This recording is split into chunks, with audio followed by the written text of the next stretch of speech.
آج لوگ کہتے ہیں کہ جی دین پر عمل کرنا بڑا مشکل ہو گیا ہے،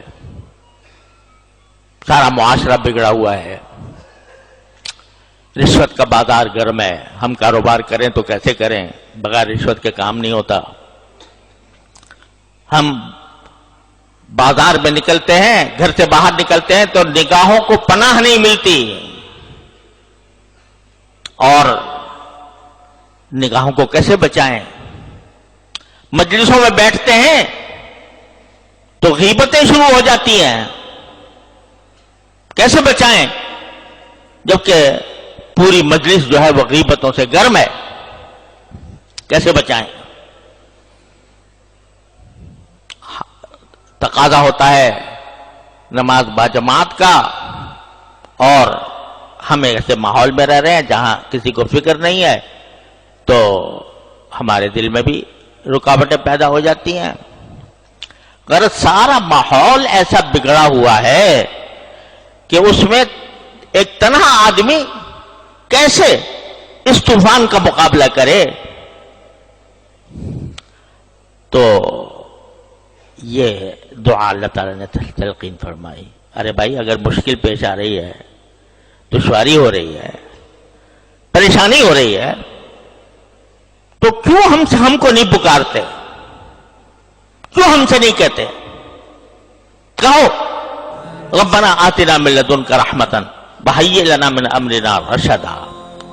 اے اللہ میں گر گیا ہوں اس ماحول کے اندر، ظلمتوں کا ماحول ہے، تاریکیوں کا ماحول ہے، گناہوں کا ماحول ہے، میں گر گیا ہوں، مجھے بچا لے اس سے۔ تو آپ مانگو گے، صدق دل سے مانگو گے، اخلاص کے ساتھ مانگو گے، تو ممکن نہیں ہے کہ رد ہو جائے۔ کوئی دعا اگر آدمی دنیا کے کسی مقصد کے لیے مانگتا ہے نا، یا اللہ مجھے فلاں ملازمت دے دے، فلاں منصب دے دے، تو وہ ضروری نہیں ہے کہ تمہیں وہ مل جائے۔ کیوں؟ اس لیے کہ جب اللہ تعالیٰ دیکھتے ہیں کہ اس بندے کو اگر یہ منصب دے دیا تو یہ اس کو خراب کرے گا، اس کے اندر تکبر پیدا ہو جائے گا، یہ دوسروں کے ساتھ ظلم کرے گا، نہیں دیتے اللہ میاں۔ اس لیے نہیں دیتے کہ تمہاری مصلحت کے مطابق نہیں ہوتا۔ لیکن اگر تم اللہ سے دین مانگو، صلاح مانگو، گناہوں سے بچنے کی توفیق مانگو، طاعات اور عبادات کی عمل کرنے کی توفیق مانگو، اور صدق کے دل سے مانگو، تو کیا وجہ ہے کہ اللہ میاں قبول نہ کرے؟ دشمنی ہے تمہارے ساتھ اللہ میاں کو۔ تو اس لیے یہ سبق دیا جا رہا ہے کہ جس طرح وہ گر گئے تھے دقیانوس کی سلطنت میں، کفر و شرک میں گر گئے تھے، موت سامنے کھڑی ہوئی تھی، لیکن انہیں ہمیں پکارا، ہم نے ان کو اس طرح معجزانہ انداز میں اس ظلم و ستم سے بچا لیا۔ تو اس لیے جب کبھی یہ شیطان کا دھوکہ دل میں آئے کہ بھائی اگر بعض لوگ کہتے ہیں کہ جی اگر ہم صحابہ کرام میں کے زمانے میں پیدا ہوتے تو پھر ہمارے لیے دین پر چلنا آسان ہو جاتا، لیکن ہم تو ایسے 21ویں صدی میں پیدا ہوئے ہیں جہاں ہر طرف ظلمتیں بکھری ہوئی ہیں، تو کیسے دنیا سے لڑائی مول لیں؟ تو ہمارے حضرت والا فرمایا کرتے تھے، اللہ تعالیٰ ان کے درجات بلند فرمائے، کہ ذرا تصور کرو کہ میدان حشر سجا ہوا ہے اور اس میں اللہ تبارک و تعالیٰ کے سامنے تم پیش ہوئے ہو، تم سے سوال ہو رہا ہے کہ تم نے دین کے فلاں حکم پر کیوں نہیں عمل کیا تھا، فلاں گناہ کا کیوں ارتکاب کیا تھا؟ جواب دے دو اللہ میاں کو، یا اللہ تو نے پیدا ہی ایسے موقع پہ، ایسے زمانے میں پک کیا تھا جہاں ہر طرف فسق و فجور کا بازار گرم تھا، تو وہاں میں اپنے آپ کو کیسے بچاتا؟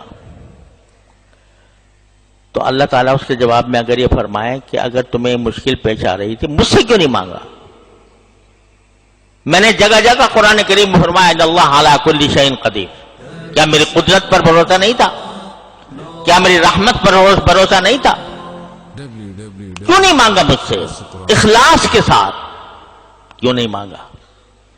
کوئی جواب ہوگا؟ لہذا اگر کبھی یہ خیال آئے ایک آدمی ہے کسی گناہ میں مبتلا ہے، نہیں چھوڑا جا رہا اس سے، تو یہ تو کرے کم سے کم روز مانگے، چلتے پھرتے مانگے، اٹھتے بیٹھتے مانگے، یا اللہ میں پھنسا ہوا ہوں، اپنی رحمت سے مجھے اسے نکال دیجیے۔ کوشش بھی کرے اور اللہ سے مانگے بھی۔ دیکھو ان حضرات نے یہ نہیں کیا کہ وہیں بیٹھے رہتے اسی ماحول کے اندر اور ماحول میں بیٹھ کر مانگتے اللہ میاں سے کہ مجھے نکال دے ان میں سے۔ اپنی جتنی استطاعت تھی بھاگ کے غار میں گھس گئے، اتنا کر سکتے تھے نا، یہ اپنے حصے کا کام انہوں نے کر لیا، باقی اللہ پہ چھوڑ دیا۔ ربنا آتنا من لدنک رحمۃ وہی رحمت۔ یہی تم بھی کرو، جتنا تم سے ہو سکتا ہے اتنا قدم بڑھاؤ اور پھر اللہ کو پکارو، اپنے پروردگار کو پکارو، کہو ربنا آتنا من لدنک رحمۃ وہیئ لنا من امرنا رشدا۔